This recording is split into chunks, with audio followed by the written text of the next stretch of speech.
Welcome friends. नमस्कार दोस्तों। बहुत क्वेरीज आती हैं कि जैसे लोग, ये एक्चुअली चैनल ही एस्ट्रोलॉजी का है, तो लोग ये तो पूछेंगे ही कि मेरी कुंडली में एस्ट्रोलॉजी का योग है, और एस्ट्रोलॉजी भी कैसे लेवल पे कर सकते हैं, नॉर्मल लेवल पे या सीखते ही रहेंगे सारी उम्र एस्ट्रोलॉजी। कईयों को नेम फेम चाहिए होता है, कईयों को पैसा चाहिए होता है, बंदे का टारगेट अलग है एक्चुअली। तो इसमें भी कंपटीशन तो होता ही होता है, कंपटीशन हर जगह पे, आप जैसे मर्जी ले लीजिए। कईयों को लगता है कि हमने आईएएस आईपीएस करना है, तो उसके लिए भी कंपटीशन है, किसी को हरा के किसी को पीछे करके रैंकिंग के हिसाब से आगे बढ़ना है। ज्योतिष में भी ऐसा होता है कि अगर आपका ज्योतिष के योग बन रहे हैं, ज्योतिष में काफी योग होते हैं और उनको बाकी प्लैनेट्स सपोर्ट कर रहे हैं, तो अच्छा ज्योतिष बन सकता है, सिखा सकता है। प्रडिक्शन का लेवल उसके बाद आता है, सिखाना कोई मुश्किल नहीं है। मैंने अपने एक वीडियो में भी बोला है कि आप पीडीएफ तैयार करवा के, कई बड़े बड़े एस्ट्रोलॉजर जो क्लासेस दे रहे हैं, पीडीएफ कंप्यूटर में फीड करी हुई है, पढ़ के बता रहे हैं नॉर्मल। और जो स्मार्ट एस्ट्रोलॉजर है वो पीडीएफ में तीन चार पॉइंट मिस कर देते हैं, अपनी तरफ से बता देते हैं, ताकि लोगों को लगे कि ये नॉलेज भी है इनके पास। तो दोस्तों, एस्ट्रोलॉजी जो साइंस है, वो साइंस है, वो रहेगी। उसको यूज कैसे करना है, कुछ लोग थोड़ा सा सीख के यूज कर लेते हैं, एड्स दे देते हैं, और लोग पब्लिक बातों में आते हैं। लेकिन आप समझे, चीज को समझे। तो मैं वीडियो बड़ी ना हो जाए, तो कुछ एक कुंडली भी लूंगा बताने के लिए आपको। तो वैसे मैं आपको एक बात बताता हूँ। कहते जन्मना आताए शूद्राय, कि जन्म से सब शूद्र होते हैं, मतलब कि जन्म जब होता है ना, तो सब एक बराबर ही होते हैं, किसी का कुछ नहीं पता होता, किसी ने किस लाइन में जाना है, क्या करना है, क्या नहीं आता, क्या नहीं करना है। तो कहते हैं कि संस्कार आत्म ज्योत जीवे। तो उसके संस्कार और कर्म, ये बड़े मैटर करते हैं। संस्कार से अगर बंदे को ऐसे संस्कार मिले कि मैंने गलत नहीं करना है, तो वो ठीक है, कोई दिक्कत परेशानी नहीं है। वो अपना बढ़िया अच्छा कमा भी लेगा, क्योंकि दोस्तों देखो, सरस्वती जिसके पास है ना, पैसा उसके पास आता है। लक्ष्मी और सरस्वती, एक आपको बात बताता हूँ, मैं कहानी नहीं सुनाऊंगा कोई भी, कि जहां पे लक्ष्मी है सरस्वती वहां पे आएगी, ये जरूरी नहीं है। कोई बहुत बड़ा ज्ञानी है, पैसे के पीछे भाग रहा है और ज्ञान नहीं है, तो लक्ष्मी वहां पे इतना टाइम टिकती नहीं है कई बार। लेकिन जहां पे ज्ञान आ जाता है, तो लक्ष्मी पीछे आती जाती है दोस्तों। तो बात करेंगे एस्ट्रोलॉजी के जो कुछ योग होते हैं। तो दोस्तों, एस्ट्रोलॉजी में एक योग नहीं, बहुत योग है। जैसे आपको घरों के हिसाब से बताता हूँ, पांचवा हाउस आपका इंटेलिजेंस का है, आपके स्किल्स का है, आपकी लोगों को गाइडेंस देने का भी है, मतलब पूर्व जन्म का भी है, संचित कर्म का भी है। और आठवां हाउस आपकी रिसर्च का है, अकल्ट का है। तो जब पांच और आठ का संबंध बन जाए, तो ज्योतिष का बन गया ये चांसेस। और उसके बाद अगर पांच और आठ का राशि परिवर्तन हो गया, तो वो भी चांस बन गया है। उसके बाद आप ले लीजिए, सैचन केतु का कॉम्बिनेशन है आपकी कुंडली में। कॉम्बिनेशन में तो वो भी एक वास्तु का, क्योंकि सैचन कर्म कारक है ना, तो केतु क्या है, अध्यात्म। तो वो भी चांसेस बन जाता है आपका। अब उसके बाद आते हैं चंद्र केतु, ये भी एस्ट्रोलॉजी का ही है। जुपिटर केतु, ये भी एस्ट्रोलॉजी का ही है। तो बहुत से योग बनते हैं जो, लेकिन बाकी प्लैनेट्स का उसको सपोर्ट मिलना बहुत जरूरी है उसकी तरक्की के लिए। अब ऐसे बहुत से ज्ञानी हैं जो घर पे बैठे हुए हैं, बाहर निकल ही नहीं रहे हैं, ऑनलाइन आ नहीं रहे हैं। जैसे मैं भी, मैं ये नहीं कहता कि मैं ज्ञानी हूँ, लेकिन कोई ऑनलाइन ज्यादा अपने आप को नहीं लेके आता है, कोई ऑनलाइन से हटता ही नहीं है कि सारा ऑनलाइन ही, चलो ऑनलाइन बड़ी मार्केट है। तो ये सारे योग जो बनते हैं ना ज्योतिष के, उसके बाद उसने आगे निकलना है या नहीं निकलना है, ये सारा डिपेंड करता है प्लैनेट्स के ऊपर, एनर्जीज के ऊपर, उसके कर्म के ऊपर, और उसका। और ये समझ लीजिए, चाहे आप जितनी मर्जी एस्ट्रोलॉजी सीख लीजिए, जितनी मर्जी क्लासेस ले लीजिए, लेकिन जब तक आपको एस्ट्रोलॉजी अपनी तरफ नहीं खींचेगी, आप नहीं जाओगे। ये बात अपने माइंड में रख लेना। एस्ट्रोलॉजी, जिनको भगवान की कृपा होती है ना, उनको खुद एस्ट्रोलॉजी उनके पास आती है। कोई ना कोई चलते काम में दिक्कत आ जाएगी, वो इस तरफ भागेगा। तो कईयों को कोई और प्रॉब्लम आ जाएगी, तो वो इन चीजों की तरफ भागेगा कि ये चीजें होती क्या है। कईयों की लाइफ में पहले ही ये चीजें हो जाती है। लेकिन आजकल थोड़ा सा ना प्रोफेशन बन गया है पैसों के मामले में, तो लोग अपना प्रोफेशन ही इसको चूज कर रहे हैं। और उनके कम्बिनेशन भी शायद ऐसे हो। क्योंकि बाकी मैं ये नहीं बात करता कि कौन कैसे एस्ट्रोलॉजी करता है, कौन कैसे नहीं एस्ट्रोलॉजी करता है। बात करते हैं कि एस्ट्रोलॉजी का एक ना एक अपना मोटिव होता है। अब एक एस्ट्रोलॉजर बनता है जो कहता है मैंने लोगों का भला करना है, चाहे फीस कम मिल जाए, पैसा कम मिल जाए। एक एस्ट्रोलॉजर होता है वो कहता है मैंने पैसा ही कमाना है, उसको मतलब नहीं है कुछ भी, चाहे वो कैसे मर्जी पैसा कमा रहा हो। तो कुछ वो लेते हैं अपना कोई चार्ट बना लेते हैं नॉर्मली, कि जैसे आप चार्ट बनाने में,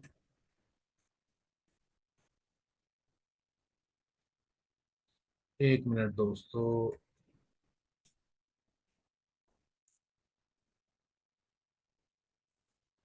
चार्ट दोस्तों बन रहा है अभी, 1 मिनट जरा। तो दोस्तों ये सारे कॉम्बिनेशंस होते हैं। बाकी दोस्तों लगन जो होता है ना, वो सबसे महत्वपूर्ण इसलिए होता है क्योंकि लगन आप हो। और लगन आप हो तो आपके साथ चीजें जुड़ेंगी। जो वहां पे राशि है उसका इम्पैक्ट आएगा। राशि इज एनवायरमेंट, भाव जो है वो तो है ही है। राशि इज एनवायरमेंट, भाव लगन आप हो, और उसमें जो ग्रह है उसकी भी एनर्जी आएगी।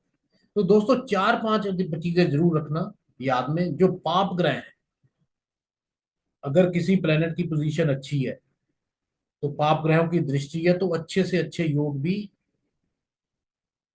कम हो जाती है, मतलब कि रिजल्ट नहीं देते। अगर वो शुभ ग्रहों की दृष्टि है, वो अच्छे रिजल्ट दे देती है। लेकिन 6 8 12 घरों को छोड़ के, क्योंकि 6 8 12, 3 6 8 12 आप ले लीजिए, क्योंकि यहाँ पे क्रूर ग्रहों का ज्यादा काम है। जबकि शनि अगर 8वें में हो तो क्रोनिक डिजीज भी देता है, मंगल एक्सीडेंट भी देता है।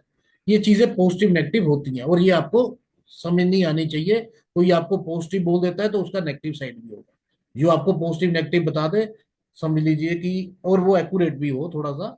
ये सारी चीजें मैटर करती करती हैं आपके इन चीजों के लिए। तो दोस्तों एक हम ड्रा करते हैं चार्ट। होप वो अच्छा बन जाए, क्योंकि जल्दबाजी में मैं चार्ट एक्चुअली आज आया नहीं हुआ, वो अपना असिस्टेंट। तो कोशिश रहेगी कि जैसा बन जाए तो आप उससे काम चला लेना। बाकी तो क्योंकि मैं आपको समझाने के लिए ये बना रहा हूँ, तो होगा तो समझ तो आ जाएगा आपके लाइक। ये एक कुंडली बना रहा हूँ मैं, क्योंकि जब तक आपको मैं वर्बली बोलूंगा ना, तो शायद आपको चीजें ना समझ आए। ये उन लोगों के लिए है मेन कुंडली जो सीख रहे हैं, और जो एस्ट्रोलॉजर भी हैं वो भी यूज कर सकते हैं और इन चीजों को नोट कर सकते हैं। अब लगन तो कोई लेना पड़ेगा दोस्तों, ठीक है ना? क्योंकि लगन अभी कमेंट पे नहीं, मैं आपके हिसाब से लगन ले लेता हूँ। तो कोई भी लगन ले लेते हैं चलो। तो पहली वीडियो में दूसरा लिया था, अभी कर्क लगन ले लेते हैं। 4, यहाँ पे नंबरिंग तो डालनी पड़ती है दोस्तों क्योंकि ये सही गलत के ऊपर मत जाना, गलत है ठीक है सर सीख लो अभी। तो ऐसा होता है कई बार। ये बहुत माइनर चीजें हैं, लेकिन prediction is the main thing. तो दोस्तों ये एक बनाया कर्क लगन। तो दोस्तों पहले स्टार्टिंग करनी है अपने लगन से। जैसे सभी लोग बताते हैं कि लगन इंपॉर्टेंट है दोस्तों, लगन की प्लेसमेंट भी बहुत इंपॉर्टेंट होती है। लोग कहते हैं कि लगन आपका, अगर आपका लगन जो है वो आपका केंद्र में बैठ जाए और शुभ ग्रह हो तो फल नहीं देता अच्छा। हर बंदे की अपनी अपनी सोच है, मैं इन चीजों के ऊपर नहीं जाऊंगा, ना मैं कोई किताबें पढ़ के बता रहा हूँ, मैं अपनी रिसर्च के हिसाब से बता रहा हूँ। तो लगन अगर त्रिकोण में चला जाए तो बहुत बढ़िया, केंद्राधिपति योग बन जाता है, ठीक है जी। पांच में चला जाए, जैसे इसका लगन लॉर्ड चंद्र है, आठ नौ, पांचवें घर में चला जाए, 8वां नंबर राशि है, 9वें घर में चला जाए, तो ये बहुत बढ़िया हो जाता है। ये लगन लगन में ही बैठ जाए, चंद्र यहाँ पे बैठ जाए। तो दोस्तों, अब इस कुंडली को लेके, लगन लॉर्ड के साथ लेके एक दो प्रिडिक्शन करते हैं, चाहे ज्यादा भी हो जाए, जो माइंड में आता है वो बोल दूंगा। अब अगर सपोज कर लो, मैं एग्जांपल देता हूँ, कईयों का लगन होगा अभी, लेकिन आप सीखने की कोशिश करिए, लगन कोई भी हो सकता है। हर लगन की, अब जैसे ये लगन है, पहला भाव है, तो लगन में अगर हम चंद्र को बिठा देते हैं, राइट। अब ये लगन, आप कहोगे कि चंद्र है, लगन लॉर्ड यहाँ पे बैठ गया, तो ठीक है, बढ़िया बैठ गया है। अब इसकी प्रिडिक्शन सिंपल इतनी है कि ये कर्क लगन है, जल तत्व राशि है ये, और मोक्ष त्रिकोण की राशि है, 4 8 12 मोक्ष त्रिकोण की राशि होती है। ये आपको थोड़ा सा बेसिक्स तो सबको याद होता है, जो एस्ट्रोलॉजी सीख रहे हैं, जो एडवांस सीख रहे हैं, उस लेवल पे मैं बीच में ही बताऊंगा, सबके काम आ जाएगा। लेकिन आप अगर चीज कोई नोट कर रहे हो तो ठीक है, बढ़िया है, नहीं तो इस वीडियो को एक सुन लेना कि अभी मैं आपको क्या बताने जा रहा हूँ। अब ये लगन में चंद्र बैठ गए, तो चंद्र की क्वालिटी भी लेनी है, कर्क राशि भी क्वालिटी की लेनी है, और भाव की भी क्वालिटी ले लेनी है। तो भाव है लगन, आप मतलब कि कर्क लगन के जातक हो, और चंद्र यहाँ पे है, जो कि इमोशनल साइन है, और चंद्र भी इमोशनल प्लेनेट है, मन का कारक है। ये बंदा बहुत इमोशनल होगा। अगर पाप ग्रहों की दृष्टि पड़ती है तो ये थोड़ा सा दिक्कत में आ जाएगा, जबकि चंद्र लगन में बैठा हुआ है। अगर शनि की दृष्टि आ जाए, जो 3 7 10, और 3 और 10 ज्यादा मेजर लेना, सातवीं दृष्टि तो हर प्लेनेट की होती है। मंगल की चौथी और आठवीं ले लेना, और राहु की पांचवी और नवीं ले लेना, सातवीं दृष्टि तो होती है। तो ये बंदा इमोशनल होगा। और अगर आप ऐसे बंदे को आपने साथ, आपने चाय पे बुला लिया, जब बैठ गए कि खाने पीने के लिए चले गए, और आपने इस बंदे को कुछ खाने के लिए ऑफर नहीं किया, एक तो होता है ना बैठ के बंदा कहता है कि चलो अपने आप खा लेंगे, एक होता है आपने अगर ऑफर भी नहीं किया कि आप सर लीजिए, तो इतनी बात से ये इमोशनली हर्ट हो जाएंगे। गलती इनकी नहीं होगी, गलती इनके प्लैनेट्स की है और लगन की है। ये इमोशनली हर्ट बहुत जल्दी हो जाता है, तो क्योंकि इमोशनल ही है, लगन इमोशनल है, प्लैनेट इमोशनल है। तो ये प्लैनेट इन्वायरमेंट है। प्लैनेट के कारक तत्व लेते हैं तो राशि, इन्वायरमेंट जो उसको मिला है, प्लैनेट भी चंद्र का है, चंद्र के अपना अपनी राशि में है, तो राशि चंद्र इमोशनल का कारक है, इमोशंस का कारक है। लेकिन ये घूमने फिरने का जरूर शौकीन होगा, क्योंकि चंद्र मूवमेंट भी है। अगर ये काम, अपना काम जो करेगा वो इधर घूमने फिरने का कर लेगा, जिसमें ट्रैवलिंग हो, तो इसको अच्छा लगेगा, मन अच्छा लगेगा। वॉकिंग करेगा तो इसको अच्छा लगेगा, चंद्र मूवमेंट है।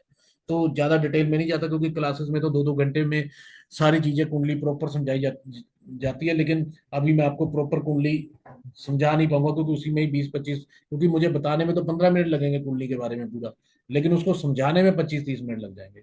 तो मैं जल्दी इसको कोशिश करता हूँ कि आपको सारी चीजें बताऊं। तो ये इमोशनल व्यक्ति हो जाएगा। अब जैसे ये चंद्र है, हम इसको चंद्र को, चलो सपोज कर लीजिए यहीं पे पढ़ने रहती है, इमोशनल है तो है। अब इसका, अगर सपोज कर लीजिए, मैंने यहाँ पे आपका कोई भी प्लेनेट ले सकते हो आप वैसे, मैं जो प्लेनेट ले रहा हूँ उसको उसको समझिए बस। अब मैं यहाँ पे गुरु ले रहा हूँ, गुरु जो कि धनु राशि, उसकी मूल त्रिकोण राशि है। 2 राशियां होती है गुरु की, जुपिटर की, जो कि 9 और 12 होती है। और कारक तत्व कभी भी नहीं भूलना। शॉर्ट, इतनी बढ़िया तरीके से मैं आपके दिमाग में डाल सकता हूँ कि अगर प्लैनेट्स के आपको कारक तत्व पता है, राशियां पता है, भाव पता है, तो आप मिला लोगे। स्टार्टिंग में दिक्कत होगी, लेकिन बाद में कोई दिक्कत नहीं होगी। बल्कि मेरे जो स्टूडेंट्स हैं, लोग 2 2 साल क्लासेस लगाते हैं, और वो कहानियां सुन सुन के आते हैं, लेकिन प्रिडिक्शन एक भी नहीं करनी आती। आप देखिए ये लगन क्या कह रहा है। ये छठे घर में गुरु अपनी राशि में बैठा हुआ है, और उच्च का कहां पे होता है ये लगन में उच्च का हो जाता है। तो ऐसा बंदा, छठा घर किस चीज का, आप घर भी लेना है। छठा घर है कंपटीशन का, सर्विस का। और 6 प्रकार के जो छठे रिपु है वो तो है ही है, उनको बार बार रिपीट करने की जरूरत नहीं है। सर्विस का भी है, किसी को सर्विस देके पैसा कमाना, जैसे स्विगी जोमेटो वगैरह, ये सारा थर्ड और सिक्स हाउस का ही रोल है ये। तो अब सिक्स हाउस में कंपटीशन भी आता है, तो कंपटीशन इसको जो मिलेंगे वो हाई लेवल के कंपटीशन क्लियर करेगा, क्योंकि लगन में जाके ये सिक्स्थ लॉर्ड, सिक्स्थ का प्लैनेट लगन में उच्च का हो रहा है, लगन बंदा खुद हो गया, तो उसको कंपटीशन क्लियर कर सकता है। दैट मीन्स अगर बाकी प्लैनेट्स इसको सपोर्ट कर रहे हैं तो ये आईएएस आईपीएस क्लियर कर सकता है, क्लियर करने के योग हैं इसके। उसके बाद अब ज्योतिष के ऊपर चलते हैं। पांच में और इसका संबंध हो गया, शनि यहां पे आ गया, मंगल यहां पे आ गया, तो ये एस्ट्रोलॉजी का भी है, तो अच्छे अच्छे एस्ट्रोलॉजर को ये कंपटीशन दे सकता है। लेकिन जब पांचवा घर कहीं पे जाता है वो अपनी अच्छी चीजें लेके जाता है, क्योंकि पूर्व जन्म का प्लेनेट है, हाउस है पांचवा घर। तो जो मंगल यहाँ पे जाएगा वो अपना थोड़ा सा पॉजिटिवनेस लेके जाएगा, लेकिन जो आठवां घर है वो पांचवें घर में कष्ट लेके जाएगा, जो शनि है, डिलेज लेके जाएगा, इंटेलिजेंस में प्रॉब्लम लेके जाएगा। तो ऐसे थोड़े से योग का इफेक्ट कम हो जाता है। और आठवें घर में कोई भी प्लेनेट आता है, कोई भी प्लेनेट आता है, वो आपको प्रसिद्धि दे सकता है आठवें घर की चीजों के साथ। आठवें घर की चीजें अब मैं पूरी नहीं बता पाऊंगा, लेकिन आठवें घर की कोई भी चीजें होंगी वो आपको दिक्कत देगा ही देगा। और आठवां लोड अगर सपोज कर लिए शनि बन रहा है, और ये शनि, क्योंकि यहाँ का लॉर्ड शनि है ना, 11 नंबर राशि को शनि रूल करता है। और कई लोग ये कहते हैं कि राहु भी इसी को अपना, लेकिन राहु केतु को हम नहीं ले लेंगे। लेकिन शनि अगर यहां से यहां पे बैठ गया, आठवें का स्वामी लगन में जाके चला गया, तो नॉर्मल पंडित बोल देते हैं कि ये तो चंद्र और शनि चंद्र और शनि श्रापित दोष बन गया। तो दोस्तों ऐसे नहीं दोष बनते और ऐसे योग भी नहीं बनते। तो शनि यहाँ पे गया है तो लगन को, एक तो ये अक्कल्ट के साथ गहराई में जाने की इसको आदत होगी, क्योंकि लगन के साथ अटैच हो गया है। तो आठवां लोड गया है जो कष्ट का कारण भी है, इसको उसकी वजह से लाइफ में कष्ट भी होंगे। इमोशनली तो वो है ही है, क्योंकि चंद्र लगन में बैठा है। अब ये श्रापित दोष की प्रिडिक्शन नहीं दे रहा हूं मैं, ये प्लेनेट और हाउस की प्रिडिक्शन दे रहा हूं। और सातवां लोड भी शनि यहां पे जाके बैठ गया, तो शनि की दृष्टियां भी यहाँ पे काउंट करनी है। अगर आप बीएनएन आपको आती है, भृगुनंदी नाड़ी, तो ठीक है, नहीं तो ट्राइन भी लेके आप बहुत इजीली बहुत बढ़िया डिग्री वाइज प्रिडिक्शन दे सकते हो, जो जिस प्लेनेट की देनी है। अगर शनि की देनी, काम का किसी ने पूछना है तो काम की प्रिडिक्शन देनी है, शनि को देखना है तो शनि की डिग्री कैसी है वो देखनी है। अगर किसी ने वेल्थ देखनी है तो वीनस की प्रिडिक्शन देनी है। अब एक और आपको चीज बता रहा हूं, सपोज कर लिए राहु और वीनस है, जिसको लोग नेगेटिव कहते हैं। यहाँ पे लिखता हूं राहु वीनस की कंजंक्शन। अब इसमें एक आपको प्रिडिक्शन देख रहा हूं, आज नोट कर लेना आप मेरी बात। अगर राहु की डिग्री कम है और 12 डिग्री के बीच में है, तो ये वीनस की ज्यादा है, तो ये राहु वीनस बन गया। अगर ये लड़के की कुंडली है, तो जैसे पहले शादी से पहले जैसा मर्जी हो, कुछ भी पैसा ना हो उसके पास, लेकिन जैसे ही शादी होगी ना वो करोड़पति बन जाएगा। कुछ ना कुछ पैसा उसको, बहुत ज्यादा पैसा मिल जाएगा, ससुराल बड़े मिल जाएंगे, ये मिल जाएंगे। पहले चाहे जहां पे मर्जी रह रहा हो, कुछ पैसा हो ना हो कोई मतलब नहीं है। आप ये प्रिडिक्शन अपने कुंडली में या किसी और की कुंडली में अगर आपको देखने को मिले तो आप दे सकते हो ये। थोड़ा सा बाकी प्लैनेट्स को देखना, तो वो तो मैं हर वीडियो में कहता हूँ इसको देखना। लेकिन राहु की डिग्री कम है, वीनस की ज्यादा है, तो ये शादी के बाद बहुत पैसा आने का योग है। और इसके उल्टा अगर आप ले लीजिए कि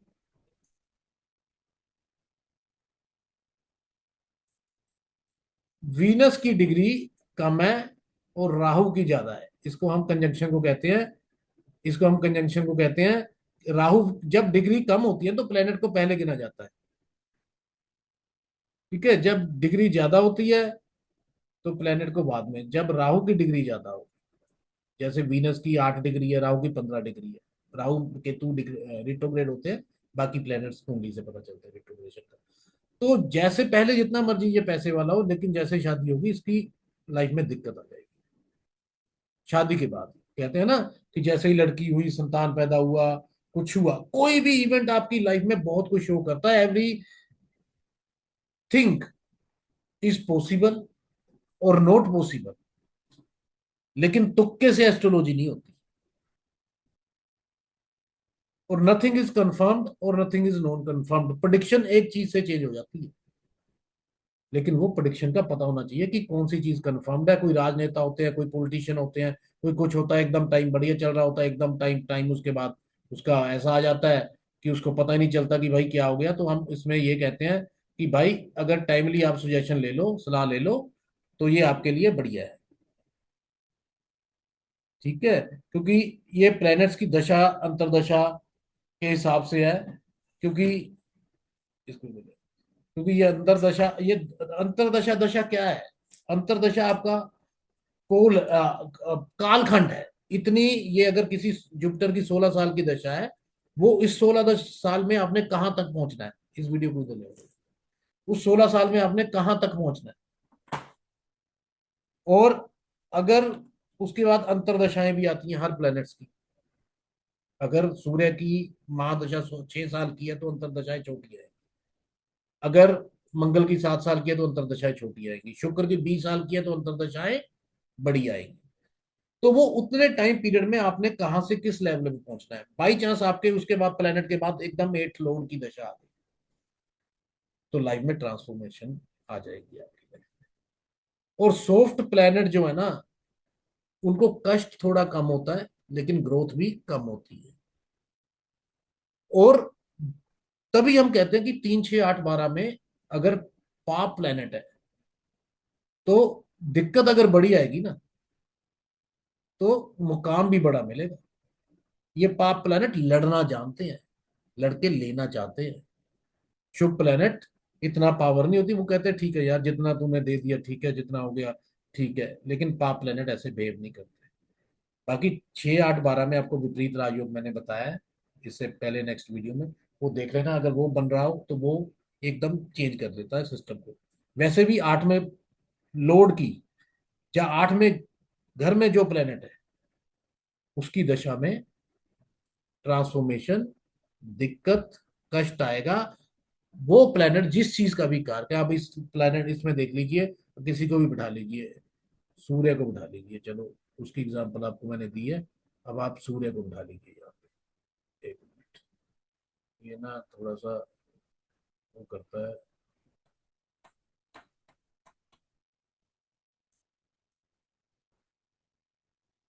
अब यहाँ पे हम बिठाएंगे सूर्य को, एक मिनट,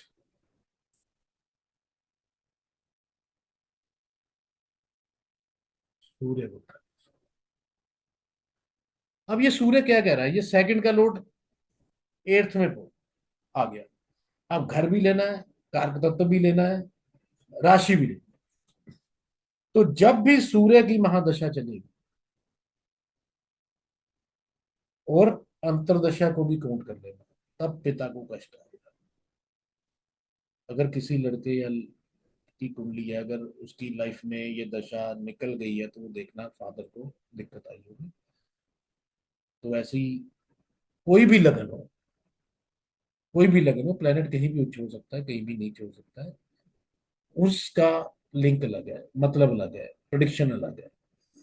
लेकिन ये 8वां प्लेनेट ना सूर्य के रिगार्डिंग दिक्कत देता है, सब कुछ दे देगा। ऐसा बंदा सूर्य जिसका 8वें घर में, ये अंधेरे का हाउस है, 8वां हाउस अंधेरे का भी है। ये बंदा वहां से फाइल ढूंढ के ला देगा जहां से किसी को नहीं मिलेगी। आप कहोगे कि ये फाइल गुम हो गई है, मिल नहीं रही है, वो चीज गुम हो गई है, मिल नहीं रही है, मेरे पैसे कहीं रखे थे मिल नहीं रहे हैं, मेरा पेन कहीं रखा था, ये वहां से ढूंढ के ला देगा सूर्य का यहाँ पे रोशनी करके। ये इफेक्टिवली है इसका। तो पॉजिटिव नेगेटिव दोनों चीजें चलती हैं। प्रोडिक्शन के लिए हर चीज काउंट होती है। और जब तक आप कंजंक्ट जिस प्लैनेट को देखना है, उसकी आपको कंजंक्शन ट्राइन वाइज या कुंडली में इकट्ठे बैठे हो। इकट्ठे हम कैसे कह देते हैं, जैसे आप यहाँ पे मंगल को बिठा दीजिए, शनि को बिठा दीजिए। अब ये कहते हैं कि शनि अपनी राशि का बैठा हुआ है, मंगल उच्च का बैठा हुआ है लेकिन साथ में घर में ये दिक्कत देते हैं, पार्टनरशिप में दिक्कत देंगे, टूट जाएगी, दिक्कत आएगी, फैमिली में थोड़ी सी दिक्कत होगी। अब 12वें घर में देखिए, सपोज कर लीजिए ये बुध की राशि, हम बुध को ही बिठा देते हैं यहाँ पे।